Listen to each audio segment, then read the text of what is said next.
Cuando éramos invencibles narra a lo largo de diversos capítulos pasajes de nuestra historia de los que nos podemos sentir más que orgullosos, porque la nuestra no es una historia de desastres, sino de estampas gloriosas y actos heroicos, a pesar de que algunos hayan tratado de difundir lo contrario. Y esa es la grandeza que nos hace entender 400 años de imperio español, un legado que todos debemos conocer y defender.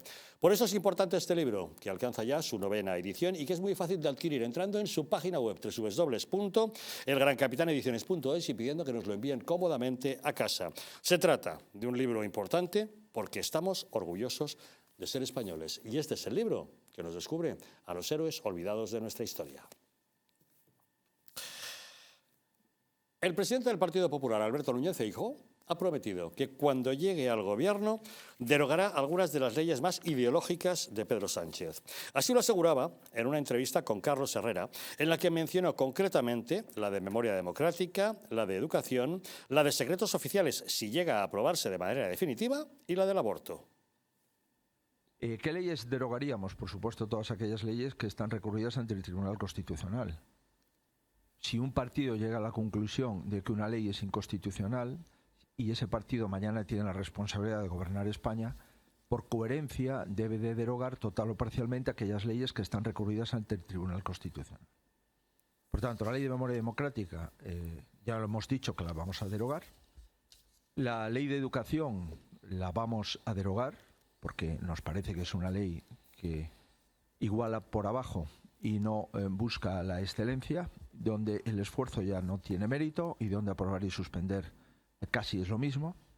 La ley de secretos oficiales no ha sido aprobada, espero que no se apruebe, porque parecería un disparate algunas de las conclusiones y artículos que ahí se establecen.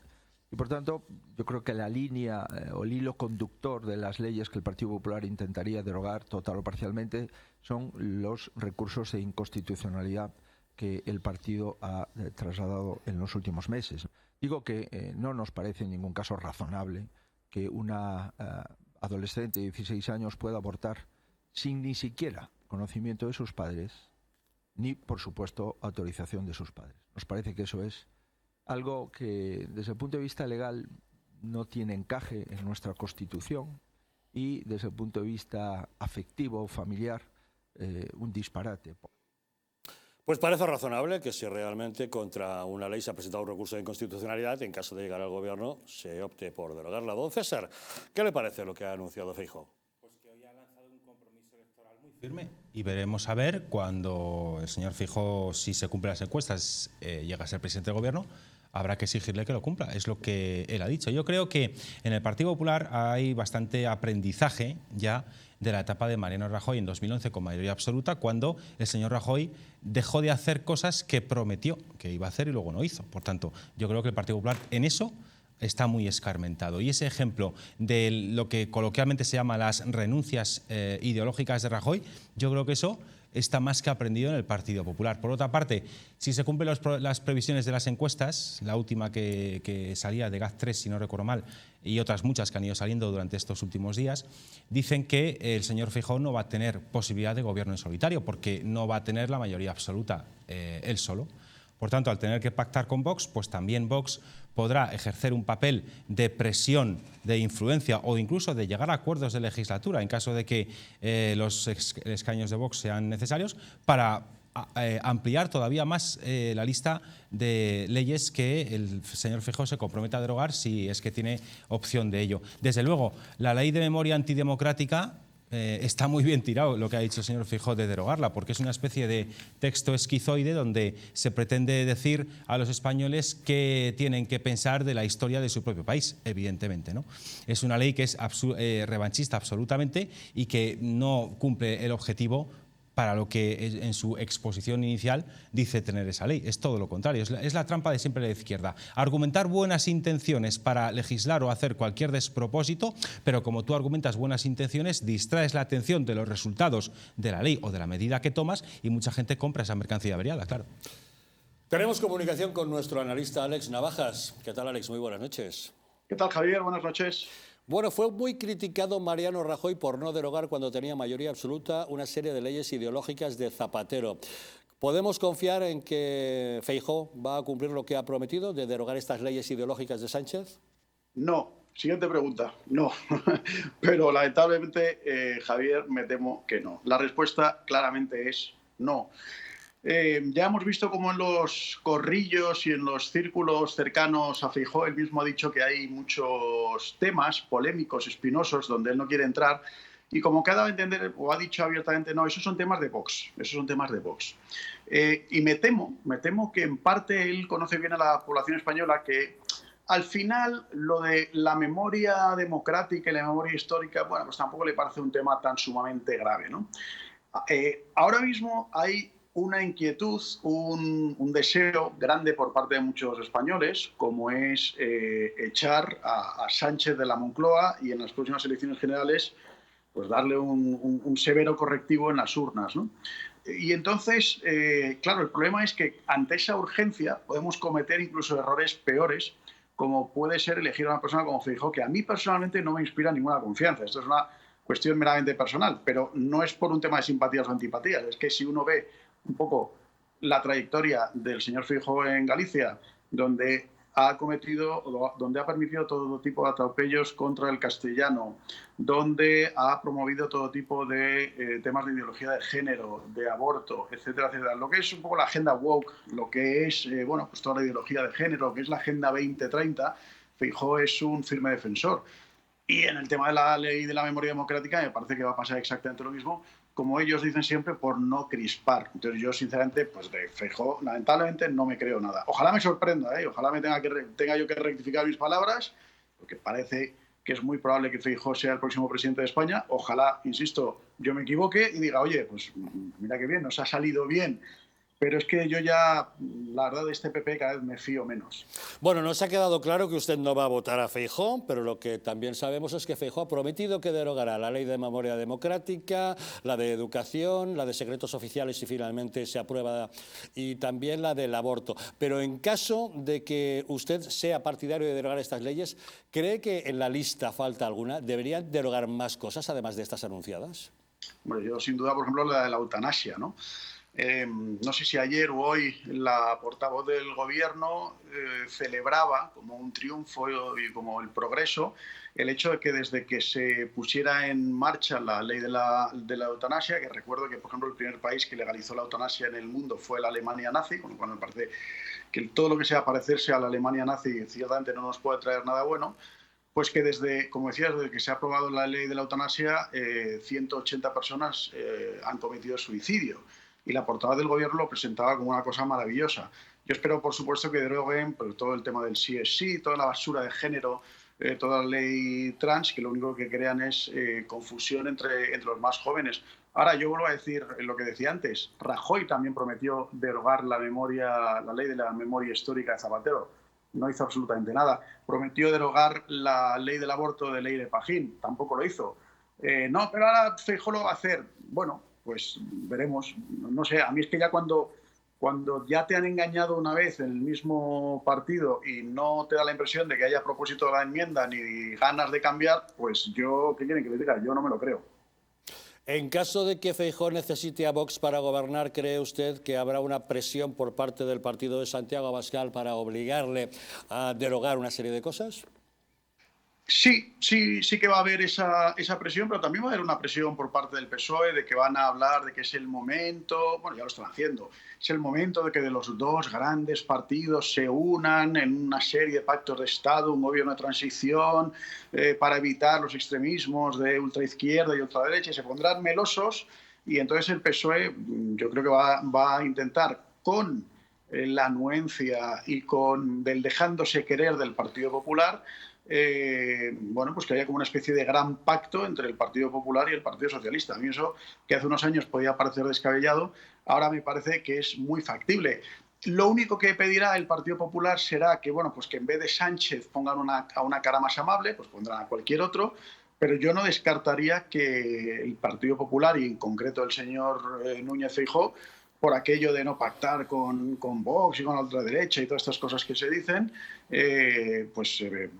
vaya a pactar con ellos. Yo no descarto que, insisto, que le tienda la mano al Partido Socialista. Pues veremos qué es lo que ocurre. Alex Navajas, muchas gracias, como siempre, por acompañarnos. Gracias, buenas noches. Un saludo. Señor Bermejo, ¿usted qué opina? Bueno, yo lo que veo es que siguen cayendo en el populismo todos, incluso Feijóo. Las leyes no se derogan, las leyes se reforman, porque si usted deroga la ley, pues entonces nos quedamos sin... Supongo que es un modo de hablar. Sí, pero es que Correcto, sí. hay que hablar con propiedad, hombre, porque es que ya está bien. Segundo, la de la memoria histórica, no sé qué, bueno, ya veremos si la hace. Lo de la educación, bueno, eso es lo de siempre. Cada vez que viene un gobierno nuevo, la joden, más todavía de la Sí, que había. intentan cambiar la ley. No hay manera. Luego al final no se aprueban tantas, pero todos lo intentan. Pero vamos, luego, pero la que sí me ha llamado la atención es la del aborto. ¿Qué es lo que va a reformar? ¿Lo de los 16 años o más cosas? Él se ha referido al tema de los 16 años, estrictamente. Vale. Bueno. Aquí hay dos detalles muy importantes que tiene que saber el señor Feijóo. El primero, seguro que ya lo sabe, y es que hay algunas personas en su partido muy relevantes que no opinan lo mismo. Por ejemplo, Isabel. Y él ha contestado que hay diferentes puntos de vista en su partido. Y está muy bien, pero eso traerá cola. Hoy probable que no, pero eso en el futuro traerá cola. Y segundo... Ya lo trajo en el Partido Popular cola históricamente, con una serie de senadores que fueron sancionados por no atender la disciplina de voto en un momento determinado, justamente con respecto a la ley del aborto. Sí, que además no debería sancionarse a nadie porque no existe el mandato imperativo. No sé si todos o algunos solo de esos senadores están ahora en Vox. Ahora están en Vox, bueno. Ya no son del PP. Pero hay un detalle que yo le quiero trasladar a la audiencia, que seguramente muchos lo saben, pero no sé, vamos a ver. Hoy, por temas médicos, y yo un aborto lo considero al final un tema médico, porque tiene que intervenir un profesional, porque si no, no hay aborto. Es así de simple. Para temas de intervención médica, los jóvenes de 16 años ya son los que dicen si se hace o no se hace algo en su cuerpo. No somos los padres los que tenemos que decidir eso. Legalmente no pueden comprar alcohol, por ejemplo, pero comprar tabaco. Ya, pero yo me voy a poner... Son temas médicos, ¿no? ¿El alcohol y el tabaco también? No, yo... A ver... Es consumo, ¿no? Sí, pero vamos a ser prácticos. Bueno, hacerse un tatuaje o ponerse un piercing también afecta directamente al cuerpo y la intervención de un profesional. Este tema que influye en el físico, por tanto es médico, ¿no? No. Y no tienen derecho a hacerlo. Ya, pero no, don Porque Javier. ir de excursión con el colegio al campo no es tema médico y efectivamente necesitan el permiso de los padres para ir. Si yo lo que le digo es lo que hay, no si nos gusta o no. Bueno, pues entonces dígame cuál es la edad penal en España. Veo que no tiene mucha base lo que usted pretendía decir. No, la base es, hoy, para temas médicos, que esto es un tema médico al final, porque hay que intervenirle, tiene que intervenir profesionales médicos, anestesistas, ginecólogos, etcétera, porque si no, no se puede practicar el aborto. Para eso, por ejemplo, una intervención, por pequeña que sea, tiene que dar su consentimiento. Si tiene 16 años, es esa persona. O sea, usted sería partidario de que la edad penal en España bajara a los 16 años. Pues sí. Y el carnet de conducir pues también, sí, y una serie de cosas. Y ¿no? también, aunque no me guste la ley que hay, porque ya lo he dejado bien claro aquí, lo que yo opino sobre el aborto, pero si la ley que tenemos es la que hay, hoy, yo creo que es adecuado que la menor, si tiene 16 años y decide abortar, lo haga. Pues si es mayor para abortar, será mayor para tener responsabilidad penal en caso de que cometa un crimen. Supuesto, Parece razonable, señor Brown. Sí, la verdad es que yo en esta sí estoy de acuerdo con el señor Bermejo y con la señora Ayuso, que en una entrevista en Onda Cero con Carlos Alsina fue que cuando le preguntó sobre si hay discrepancia entre lo que piensa la menor y lo que piensan los padres, y ella dijo si la menor quiere abortar, Díaz Ayuso considera que tendría que abortar. Y yo creo que ese mensaje es el correcto. Pero respecto a lo que hablábamos de la intervención de Feijóo, si escucháis bien sus palabras, él dice derogar total o parcialmente, con lo cual él ya se ha dejado un parcialmente ahí para modificar las leyes en el aspecto que él considere más oportuno.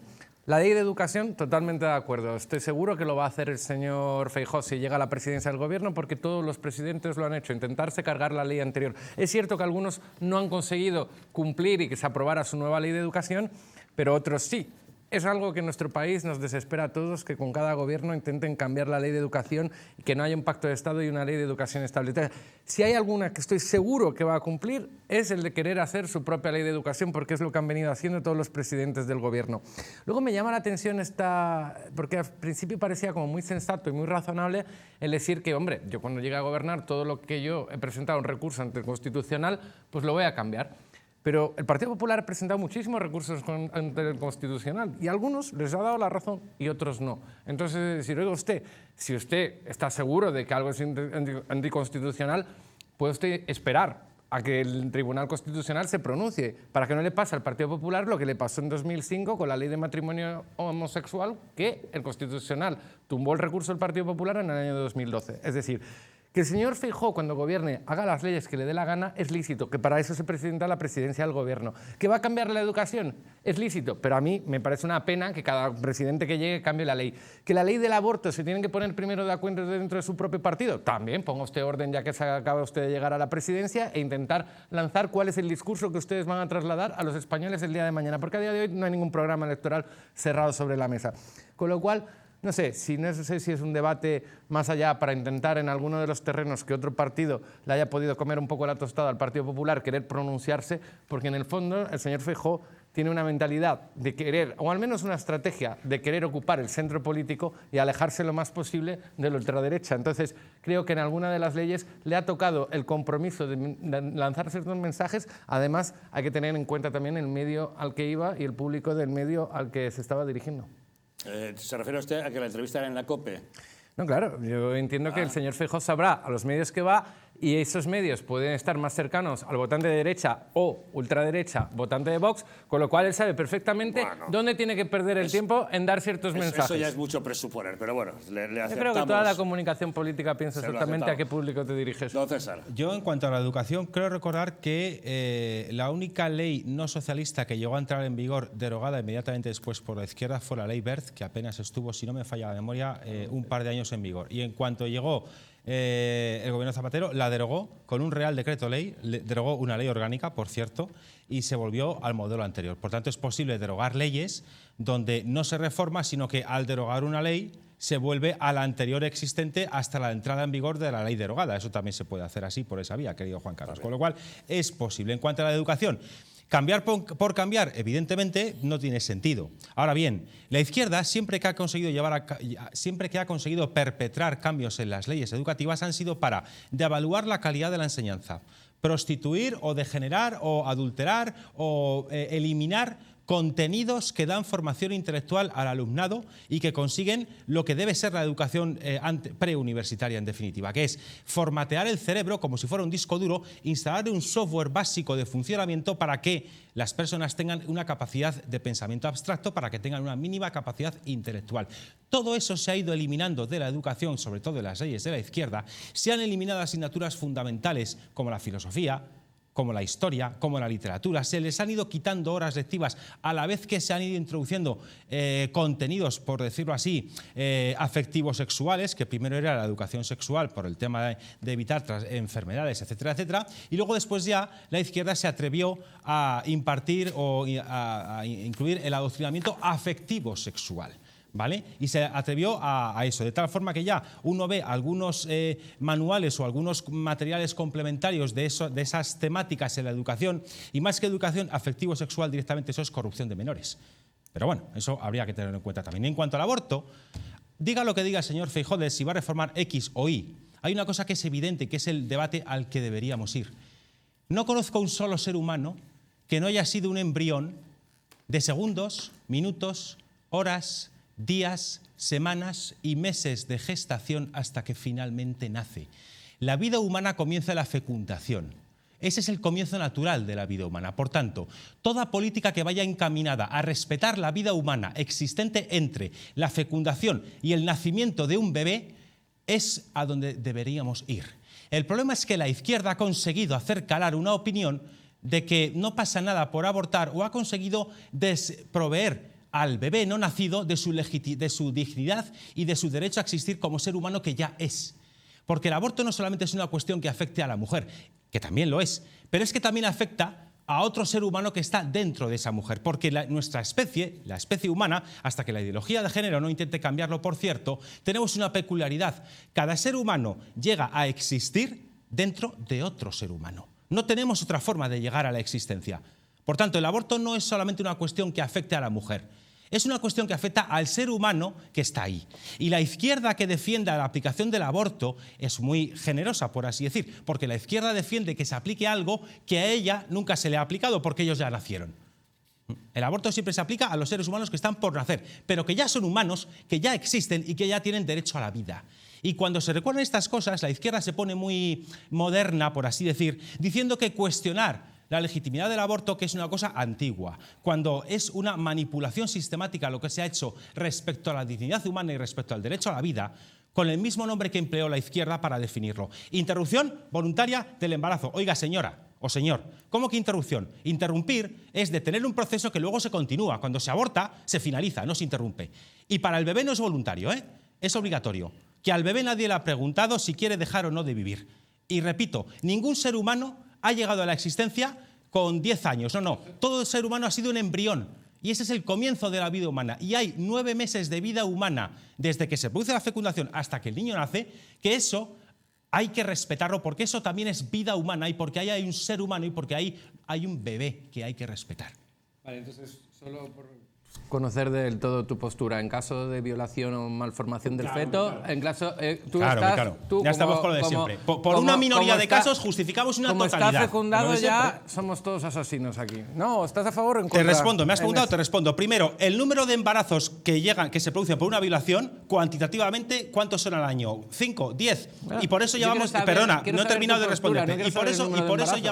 Y por eso ya vamos a criminalizar o ya vamos a extender una práctica para con todos los bebés no nacidos. ¿Qué pasa? ¿Que todos los bebés no buscados o todos los embarazos que se producen son por violación? Es que esa fue una de las estrategias del movimiento proabortista, de empezar a establecer causas donde el aborto se puede contemplar como vía. Pero ¿cuántos embarazos hay por violación? ¿Cuántos? Sí, dímelos. Antes de hacerme esa pregunta, dímelos. Porque cuando sepamos cuántos embarazos hay por violación, entonces, y solo entonces, con los datos reales en la mano, podríamos empezar a considerar esa hipótesis. Pero hasta entonces, eso es una maniobra dialéctica para intentar legitimar algo que en puridad no deja de ser lo mismo. El asesinato de... Además, y te voy a contestar de otra manera, si lo quieres. Si mañana tu madre te dice, mira, Cristiano, yo es que hace 40 años, la edad que tú tengas, a mí me violaron y me quedé embarazada y naciste tú, entonces, ¿qué significa? Que si nos enteramos que tú existes fruto de una violación, yo ahora te puedo matar. Porque claro, como tú existes fruto de una violación, entonces tu dignidad como ser humano es menor. Mira, yo pues intento seguir el argumento, pero cansa. Primero cansa con este argumento tan absurdo ya, porque además, mira, no me gusta contar mis cosas personales, pero mi madre tomaba medios anticonceptivos cuando se quedó embarazada de mí y me lo ha contado y tan ricamente y la sigo queriendo y nos queremos mucho. Pero además, ese razonamiento de... Si quieres entramos en un debate sobre si ya es vida, si no es, en el momento ya de la fecundación, o qué ahora, no, cuando tenga hay un gatito. Antes del nacimiento, una mujer dentro tiene un gato. Claro. Deja al señor Bermejo que continúe el debate sobre el aborto, porque sinceramente yo entiendo que a algunos este tema se enciende, pero se enciende demasiado porque yo sinceramente creo que en pleno siglo XXI podemos decirle a una mujer que no quiere tener un hijo, que no lo tenga, porque pues si va a traer a un hijo para ser desgraciado en nuestra sociedad, porque su propia familia sabe perfectamente las condiciones en las que ha sido producido ese hijo y que no van a poder darle ni un futuro, ni una... ¿Se puede dar en adopción? No. Mira, yo es que esto de tengo un hijo y lo doy... Si está en un periodo legal, como una ley de plazos garantiza para poder abortar, ¿por qué no? Porque matas a un ser humano que es inocente, bueno, por eso. Es que tengo una visión distinta de la realidad es que y la deberías aceptar, porque para mí, tú fuiste también un embrión de segundos de vida. Tú también lo fuiste, todo ser humano, por tanto es parte de la vida, decidieron tenerme perfectamente es parte de la vida humana. Es parte de la vida humana, desde la concepción hasta el nacimiento, 9 meses de embarazo. Es biología pura. No hay nada que discutir. Es biología pura. Yo creo que todo ser humano empieza así su vida. ¿Hay algún ser humano que no haya sido un embrión de minutos de vida? Dime uno, ¿a que no lo hay? ¿Por qué? Porque es nuestra naturaleza. Por tanto, el aborto es matar a un ser humano inocente que está en el comienzo de su vida. Punto. Es sencillísimo. Señor Bermejo. Bueno, si nos ceñimos a la literalidad, pues oye, es un ser humano. Punto. Otra cosa es lo que hemos decidido o lo que han decidido los españoles que se regule esa situación. Bueno, en Alemania nazi se mataban judíos porque tampoco eran humanos, como lo decidieron. Si yo eso te digo, es positivismo jurídico. Yo me gusta ser muy práctico, ya lo sabes. Ya. Es más, nuestra Constitución dice que todos somos iguales ante la ley. Por lo tanto, si esos son seres humanos, también hay que tenerlos en cuenta. Pero no, inciso, claro que lo son. No, Que una mujer embarazada no tiene un gatito dentro. Pero Ya está, déjame hablar un momento. Por lo tanto, si son seres humanos desde la concepción, que lo son, si deberían estar amparados aunque no hayan nacido, que deberían estarlo.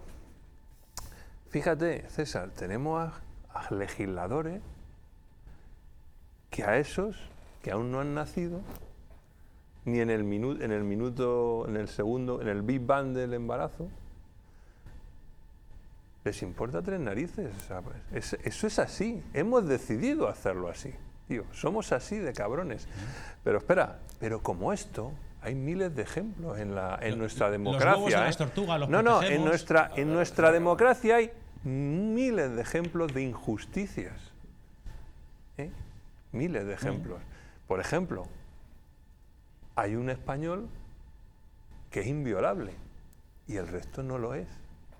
Eso también es una injusticia. Si le preguntáramos a esos embriones, ¿qué pensarían? A mí nadie me hace ni puto caso porque no he nacido, ni sé hablar, nadie me mantiene. En cambio, tenemos ahí uno que puede cargarse mañana a 18 con una ametralladora y es inviolable. Mira, César, tenemos lo que tenemos. Tenemos que respetar, nos guste o no, lo que deciden los parlamentos.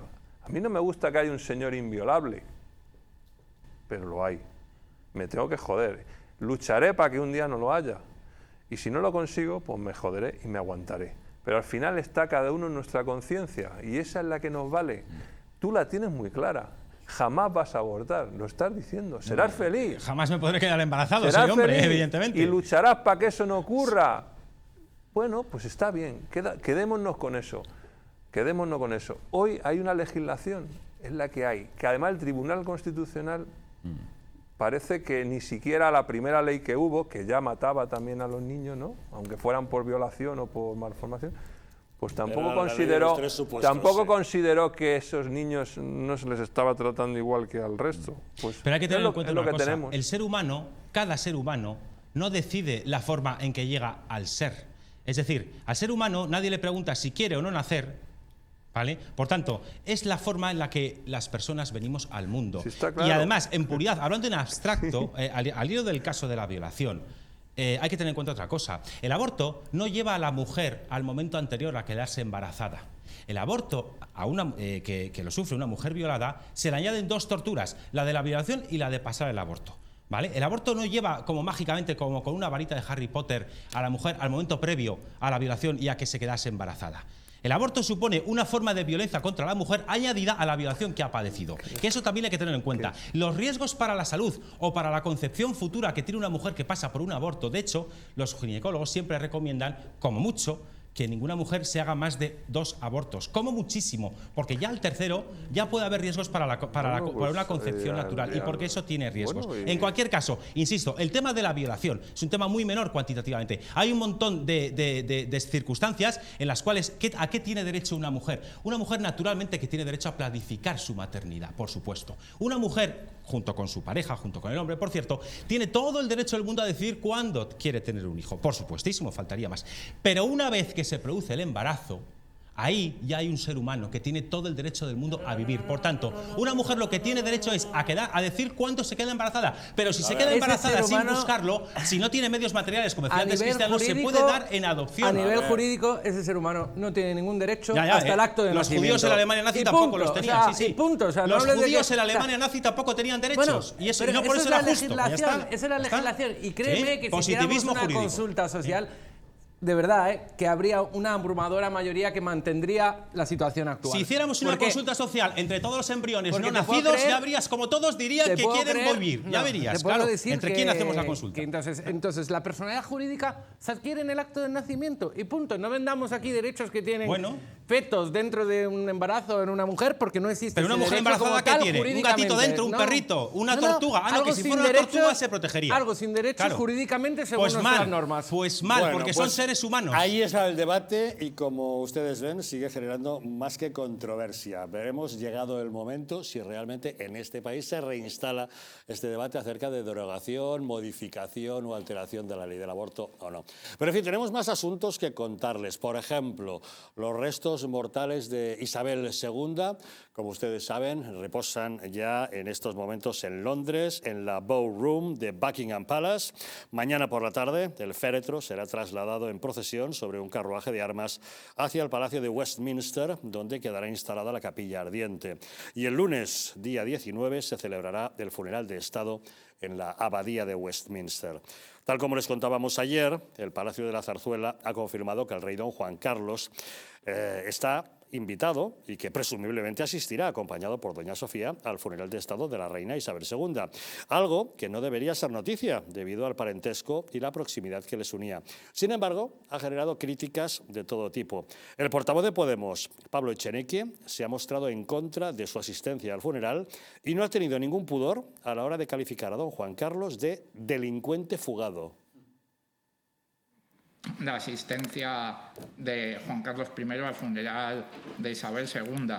Creo que invitar a un delincuente fugado a un funeral de Estado deja claro qué significa la monarquía, tanto en Reino Unido como en España. Por lo menos es una grosería lo que ha dicho, ¿no le parece, don Juan Carlos? Es que este hombre es un analfabeto, un indigente mental. Pero vamos a ver, si al golfo, que yo le llamo, a mi tocayo, porque, Sí, a usted no le cae bien es un golfo, pero golfo. Pero vamos, ¿puede Si le ir o no invitan, puede ir? pues no, pero vamos a ver, si le invitan, funeral de su prima. Si le invitan los familiares del ¿cómo se llama? Del sujeto pasivo, si le invitan y le ponen ahí en la primera fila y pues que vaya, ¿no? ¿Qué tontería es esta? Vamos, es que solo faltaba. Digo yo, ¿no? ¿Cómo? Son temas personales, particulares de las familias y tal, y le quieren invitar. Pues ya ve usted la polémica que se ha Pero desatado. no es polémica, si es que mira, cada vez que abre este tío la boca, menos posibilidades tenemos de un día tener aquí una república, que es lo más parecido a una democracia. ¿Podríamos tener el presidente de la república o se llama Echenique? Sí. No, hombre, es que ese tío jamás podrá llegar eso a presidente de nada. Bueno, ¿Qué va? oye, hemos tenido a Pablo Iglesias de vicepresidente, ¿eh? Ojo, Bueno, cuidadín, sí. cuidadín, Bueno, cuidadín. por méritos propios ya vemos dónde está y jamás hubiera llegado a presidente porque es otro farsante. Pero bueno, yo creo, vamos a ver, el señor Echenique o toda la izquierda, yo creo que ya está bien de la campaña que tiene montada contra su majestad el rey don Juan Carlos I. Yo creo que ya vale, ¿no? Ya vale. Porque el rey, don Juan Carlos, podrá haber cometido errores a lo largo de su reinado. Es que era rey, no un ser perfecto. Por tanto, evidentemente, errores o cosas mal hechas ha podido tener en su reinado. Pero yo creo que, y los historiadores, por cierto, creo que también lo dicen, que un reinado se mide por todos sus años de reinado, no solamente por los episodios que a cada cual le interese resaltar.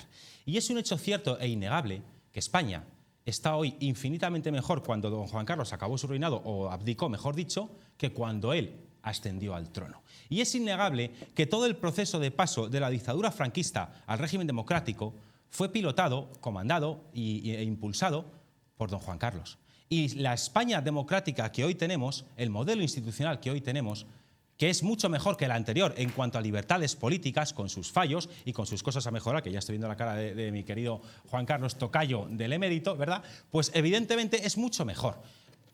Don Juan Carlos no hizo las cosas perfectas, nadie está diciendo eso. Don Juan Carlos es una persona humana y cuando fue rey, como tal, también fue imperfecto.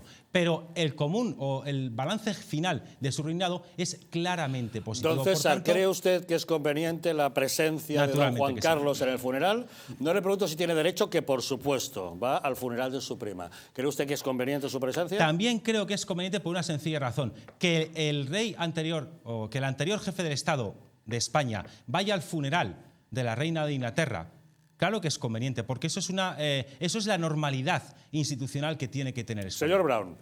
Yo creo que Hay un morbo detrás de esta historia que es ver la foto de Felipe VI con el rey emérito. Y creo que la Casa Real se equivocaría en evitar esa foto, porque creo que es más fácil justificar que padre e hijo se encuentren en un funeral a que se encuentren en una regata o en un palacio vacacional. Quiero decir, parece ser que esto ha desatado este morbo en la sociedad, parece ser que la Casa Real le recomendó al rey emérito, al rey Juan Carlos, no ir al funeral, pero creo que es una muy buena ocasión para aprovechar Felipe VI y decir, oiga, es lógico que este señor venga a un funeral porque eran primos, es familia real, aquí nos reunimos todas las familias reales en torno a la reina Isabel II y creo que debería aprovechar esta situación porque esa foto la van a estar buscando los medios desde este momento, porque la quisieron evitar en su último encuentro, hasta que fallezca el rey Juan Carlos I. Los medios de comunicación persiguen esa foto. Cuanto antes hagas la foto, y qué mejor ocasión que el funeral de Isabel II para darle a los medios la foto que están buscando, que es un funeral, que es la mejor forma de explicar a la sociedad española que padre e hijo se encuentran y salen públicamente. Yo aprovecharía incluso la oportunidad para forzar la foto, porque hablaban en los medios de comunicación si forzar un protocolo donde los ex jefes de Estado se sentaran separados de los jefes de Estado actuales en vigor. Entonces yo digo, qué pena, no van a aprovechar la oportunidad de salir padre e hijo juntos y que la gente lo vea en cierto modo con una normalidad. Porque han ido a un llevan años sin hablarse, familiares que llevan años sin hablarse se reencuentran en funerales. Y suele ser inicio de reconciliaciones históricas en muchas ocasiones. Yo no sé si será el inicio de una reconciliación, es mucho aventurar. No, estoy hablando de situaciones que se dan, no hablo de este caso en concreto. Al hilo de lo que usted ha dicho, que qué mejor situación. Yo creo que es una situación que es lógica, que la gente lo entendería. No entendería que se fueran quizás de velero por Palma de Mallorca. Yo lo que tampoco entiendo es que don Juan Carlos tenga que residir fuera de España cuando no ha hecho nada, no tiene ninguna causa pendiente, y cuando esto es una cacería asquerosa, infame y nauseabunda de la puñetera izquierda para ver si se intenta acabar así con la monarquía. Y el problema es que efectivamente la situación de don Juan Carlos pone en graves apuros a su majestad el rey Felipe VI, claro que sí, pero porque la izquierda lo monta. Entonces aquí es lo de siempre, la izquierda monta la cacería contra don Juan Carlos, y los que defendemos la monarquía y defendemos el papel general bueno que ha tenido don Juan Carlos para la historia de España, es que entonces somos los que llevamos la contraria, o somos los que ponemos a la monarquía en una situación de peligrosa por defenderla. Oiga, no, a la monarquía la ponen en una situación peligrosa los que la atacan, no los que salimos en defensa de un modelo institucional que ha sido muy beneficioso para España, como es el reinado de su majestad el rey don Juan Carlos I. Por tanto, si queremos mantener la monarquía, lo que yo pretendo, o sea, lo que yo digo es que la izquierda, sobre todo la izquierda podemítica y sus varias marcas, dejen de atacar con esa saña a don Juan Carlos, porque luego para otros muchos tipos de delincuentes, bien que se reúnen con ellos y bien que los jalean. Es que Podemos tiene como íntimo amigo a un terrorista y secuestrador que es Arnaldo Otegi. Entonces, si Podemos, que es tan amigo de terroristas y secuestradores como Arnaldo Otegi, pretende definir como delincuente, como ha hecho el señor Echenique, a su majestad el rey don Juan Carlos, pues hombre, digo yo que Podemos no está muy legitimado para establecer títulos de delincuentes cuando ellos mismos tienen como socios a grupos políticos terroristas como es Bildu, evidentemente, ¿no? Has mencionado que el rey Juan Carlos ha cometido errores, o sea, no es solo culpa de la izquierda, es decir, oiga, si ellos son republicanos y se aprovechan de estos errores que has mencionado para cargar contra el rey Juan Carlos, oiga, lo siento, no es perfecto el rey Juan Carlos, pero ha cometido errores e irregularidades, porque si no las hubiera cometido no hubiera tenido que regularizar su situación con Hacienda, es decir, ha cometido errores, tiene su reinado etapas positivas y siempre las he reconocido y creo que ha hecho un gran favor a España en toda la etapa de la transición, pero lo que no le puedes pedir a un republicano que además, claro, es que no aproveche los errores del rey Juan Carlos para cargar contra la monarquía. Eso es como absurdo. Que un republicano aproveche los errores de un rey para criticarle lo entiendo. Lo que no entiendo ni acepto es que un republicano aproveche los errores que pudiera haber cometido un rey para que ese rey tenga que vivir fuera de su país y para cuestionar la institución que ese rey encarnó. Porque una cosa es hacer una crítica legítima de lo que a ti te parezca mal y otra cosa es usar intencionadamente determinados episodios para promover tu causa de forma espuria, de forma nauseabunda, que es muy distinto. Y más aún, cuando la misma exigencia que tienes para con don Juan Carlos no la tienes para muchas otras cosas. Por tanto, no te importa la exigencia o la buena administración pública o la ejemplaridad. Lo que te importa es usar los errores de lo que a ti no te gusta para acabar con lo que a ti no te gusta, que es muy distinto y es muy poco ético. Porque Podemos y todas sus marcas y todos sus socios y esta izquierda que tanto ahora exige a don Juan Carlos, para otras cositas, oye, ¿cómo miran para otro lado? Porque, por ejemplo, en Valencia, con la menor abusada por el marido de Mónica Oltra, Hasta hace nada toda la izquierda muy amiguita de Mónica Oltra, por ejemplo. Digo yo que si nos importa la ejemplaridad, que nos importe para todos y para todo. Bueno, la verdad es que saldremos de dudas el próximo lunes, el día 19, en el que se celebra ese funeral de Estado, y veremos cuál es finalmente la decisión que se adopta. Esperamos ver a don Juan Carlos y doña Sofía en la abadía de Westminster y veremos cuál es el protocolo que los británicos deciden establecer.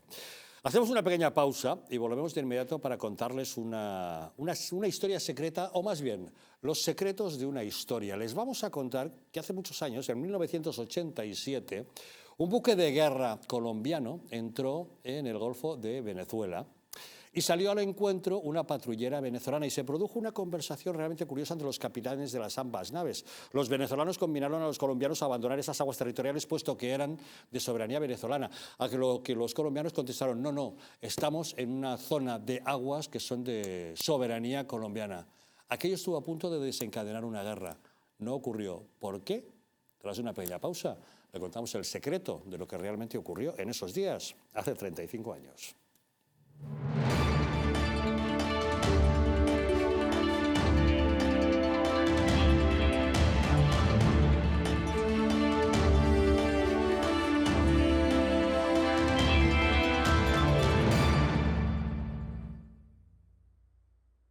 Naturhaus es el mejor método para perder peso de forma saludable y sin pasar hambre. Desde la primera visita, una asesora te enseñará a cambiar tus hábitos hasta alcanzar tu peso perfecto. Lo conseguirás gracias a complementos alimenticios a base de extractos naturales y platos deliciosos. Apúntate ya en tu centro Naturhaus más cercano y online a través de naturhaus.es. Naturhaus, 30 años de experiencia en nutrición y dietética. Hotel Las Dunas, un lugar mágico en el corazón de la Costa del Sol. En primera línea de mar, situado en un oasis de armonía, tranquilidad, enfocado en la salud y bienestar de nuestros huéspedes. Desconecta del estrés y la monotonía del día a día. Estancias con programas exclusivos y personalizados de salud, rejuvenecimiento y control del peso. España ha sido arruinada por políticos sin escrúpulos y medios de comunicación vendidos al poder. Sin renunciar a la actividad y la vida saludable. Descubre Las Dunas Hotel Health and Spa, el más exclusivo de toda la Costa del Sol.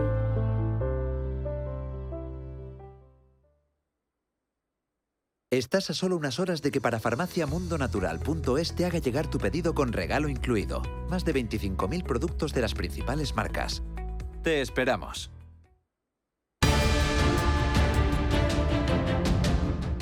¿Estamos en un auténtico Estado democrático o estamos en una patritocracia? Porque este programa se hace para ustedes.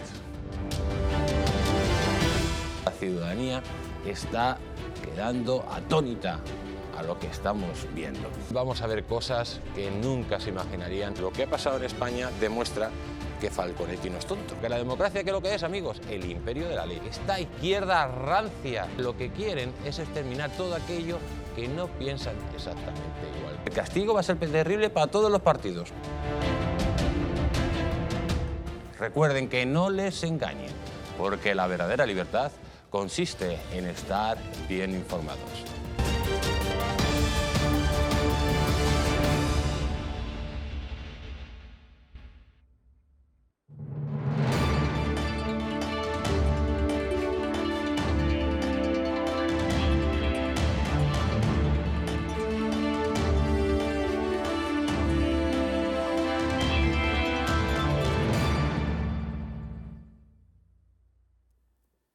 Ahora les contamos los secretos de esta historia que les acabamos de anunciar, pero antes, si me permiten, quiero decirles que los profesionales de Naturhaus se encargan de ayudar a todos sus clientes a adquirir hábitos alimenticios saludables para que alcancen su peso ideal y mejoren su calidad de vida. Todo ello acompañado de suplementos a base de productos naturales que ayudan a conseguir el objetivo de una manera sana y eficaz bajo un asesoramiento dietético gratuito.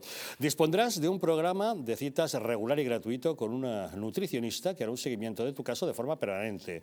Será tu guía durante todo el proceso para que consigas tu peso saludable y será también tu apoyo emocional. Tu nutricionista irá adaptando tu plan de alimentación personalizado a medida que vayáis avanzando en el tratamiento para asegurar que se mantiene tu salud y que alcanzas los resultados deseados. Así que ya lo sabes, pide cita en tu centro más cercano o solicítala online en su página web naturhaus.es. Hace ahora 35 años se produjo el incidente más grave de la historia entre Colombia y Venezuela. Era el 9 de agosto de 1987. Un buque de guerra colombiano, la corbeta Caldas, penetró en el Golfo de Venezuela. La nave fue interceptada por el patrullero Libertad de bandera venezolana, que conminó a los colombianos a abandonar esas aguas. Estos, por su parte, respondieron que estaban navegando de manera rutinaria por aguas de su soberanía. El presidente de Venezuela, Jaime Lusinchi, convocó un gabinete de crisis y decretó la alerta militar. 2 cazas F-16 venezolanos despegaron para dar apoyo al patrullero Libertad y se iniciaron las gestiones diplomáticas ante el temor de una escalada bélica.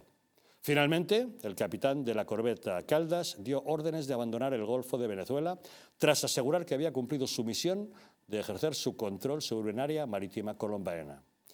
¿Qué es lo que realmente ocurrió en esa crisis? Ahora, después de 35 años de investigaciones, salen a la luz pública los secretos mejor guardados acerca de ese incidente. El historiador Jesús Aveledo Urdaneta acaba de publicar La historia secreta, crisis en el Golfo de Venezuela, contada por sus protagonistas. Don Jesús Aveledo, muy buenas noches. Bueno, buenas noches. Un placer primero estar aquí. Como lo saben, yo vivo en Miami, pero un placer estar aquí en Madrid, en este país tan bello como es España y el cual llevo en mi alma. Cuéntenos, ¿qué pretendía el presidente de Colombia, Virgilio Barco, al ordenar esa intrusión en aguas venezolanas? Sí, este libro, La historia secreta, Javier, es un libro que es producto de investigación de este tema por 35 años. Es un tema que quedó oculto en aquel momento, es una historia que no fue contada, la realidad de lo que ahí ocurrió, y me he dedicado por estos 35 años a investigar lo que ocurrió y sobre todo en mi posición como soy ciudadano norteamericano, pude acceder a documentos del gobierno americano, documentos del Congreso norteamericano. En Estados Unidos hay una ley que permite a cualquier ciudadano norteamericano acceder a los documentos secretos del gobierno y el gobierno tiene que entregarte esos documentos. En algunos casos tachan algunas cosas, pero la mayoría de las cosas, después de 35 años, pues tuve acceso a casi todo lo que ahí ocurrió, la crisis como tal, y me dio pies para que investigara. Y el título del libro se llama La historia secreta porque evidentemente fue lo que no fue contado en aquel momento. Luego tuve la oportunidad de entrevistar al presidente de Venezuela, que en aquel momento era Jaime Lusinchi, y el presidente Lusinchi me dio toda la información de lo que había ocurrido en la crisis, cómo fue, y me pidió que no la publicara hasta que él muriera. Y este libro pues es el producto resultado de los hechos como ocurrieron, de toda la investigación documental. Y bueno, cuando me preguntas qué pretendía Colombia, Venezuela y Colombia son países hermanos, obviamente son países hispanos, pero hay un problema de delimitación de las aguas marinas y submarinas, que eso es una realidad que está allí, en el área del Golfo de Venezuela. No vamos a entrar en esa profundidad, pero eso no está delimitado hoy en día. Un incidente como ese ojalá no se vuelva a repetir. Mi intención al escribir este libro es que un hecho como ese, que a dos países hermanos como Venezuela y Colombia los iba a llevar a la guerra, no se vuelva a repetir. Me reconocerá usted que Lusinchi reaccionó con firmeza. Sí, totalmente. El presidente Lusinchi en aquel momento, en Venezuela, en aquel momento había una plena democracia, había un respeto a los poderes constituidos en aquel momento, una democracia que estaba avanzando, y en aquel momento pues hubo la sujeción real de las Fuerzas Armadas de Venezuela a lo que era el poder civil, como tiene que ser en cualquier democracia. Pero el riesgo era grande, estuvo a punto de estallar la guerra entre Venezuela y Colombia. Totalmente, es el momento en las relaciones entre Venezuela y Colombia desde nuestra independencia de 1830 que por primera vez fue el incidente más grave del siglo XX, yo creo que de la historia de los dos países fue el incidente más grave que ha sucedido entre Venezuela y Colombia y los llevó al borde de la guerra. Gracias a Dios, pues la capacidad en aquel momento diplomática, la capacidad disuasiva de los líderes políticos de aquel momento, tanto de Colombia como tanto de Venezuela, impidieron que este hecho fuera mayor y que hubiera llevado pues a un incidente muy grave que hubiese sido imborrable para las relaciones entre dos países que son hermanos fronterizos y que, como yo lo digo, los países no se pueden mover. Las fronteras tú no las puedes mover, de manera que nosotros tenemos que convivir con los venezolanos y los colombianos con los venezolanos. Pero ¿cuál fue la clave para evitar ese conflicto bélico? Porque Virgilio Barco sabía a lo que se arriesgaba en el momento que mandaba ahí una fragata.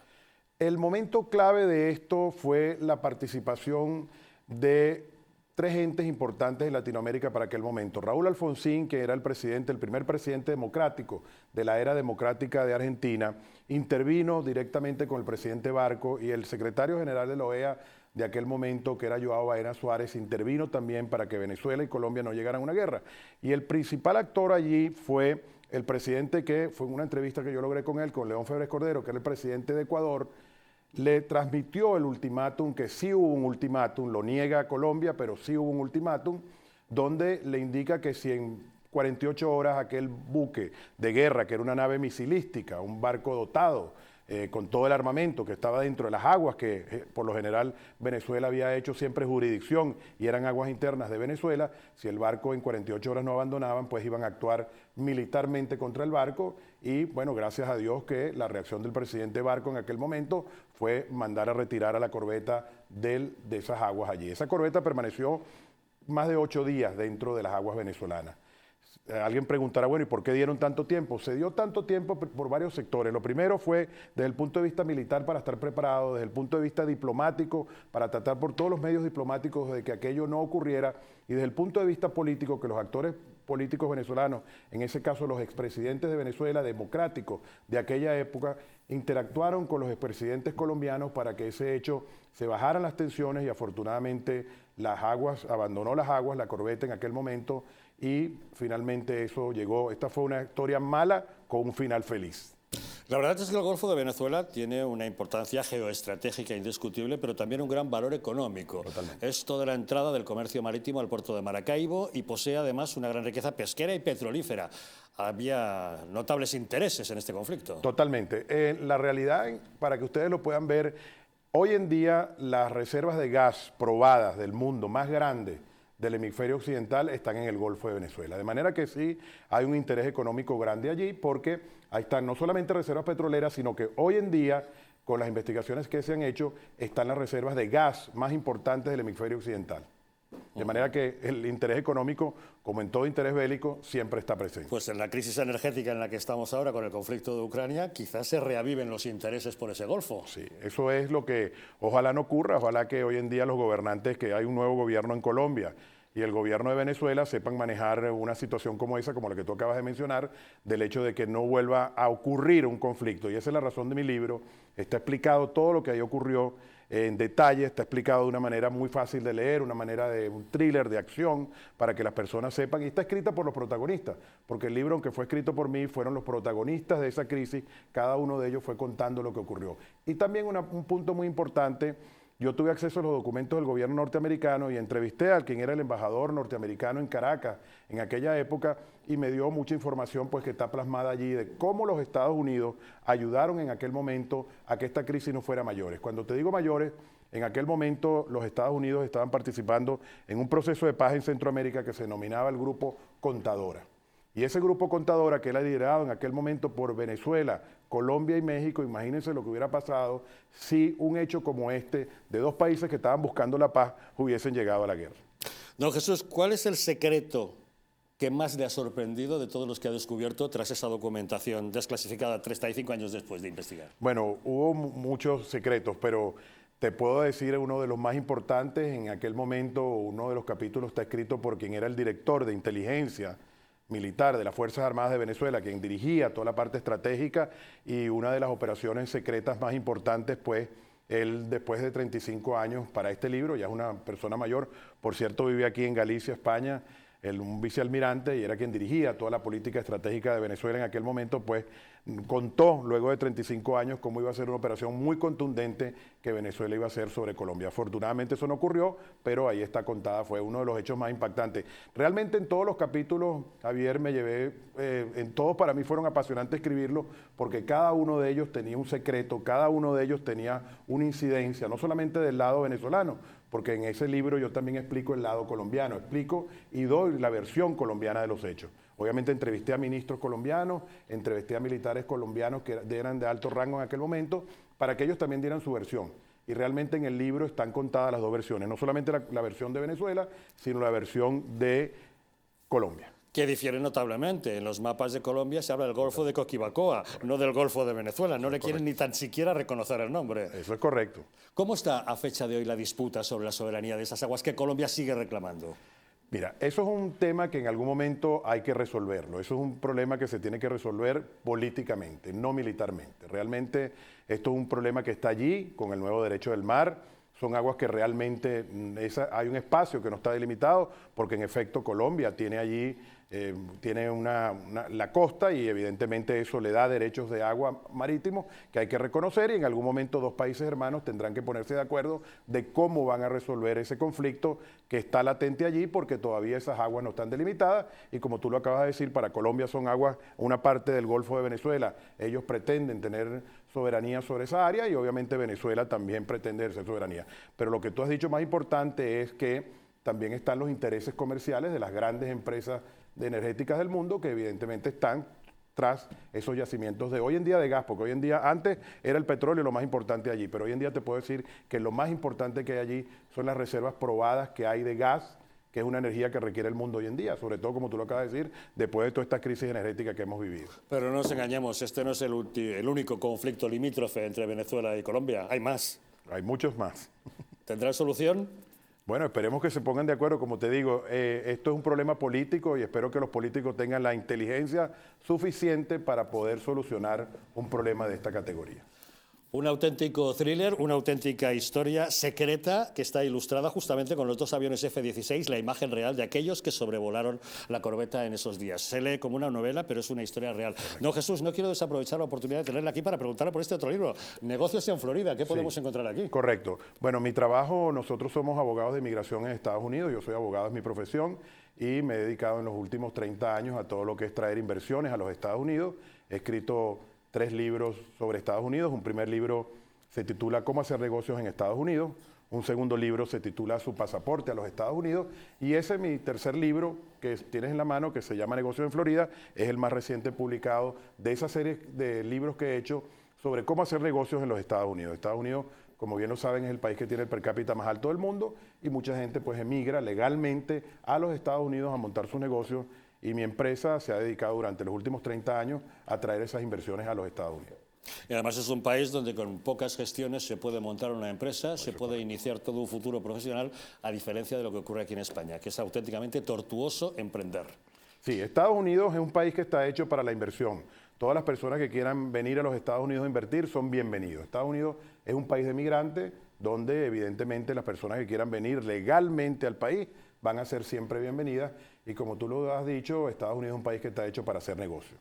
Esa es la realidad. La sociedad norteamericana se mueve en base a los negocios, y el Estado propicia que obviamente eso sea sencillo para que la gente pueda traer capitales y los capitales puedan llegar a Estados Unidos y dinamizar la economía como una de las primeras economías del mundo.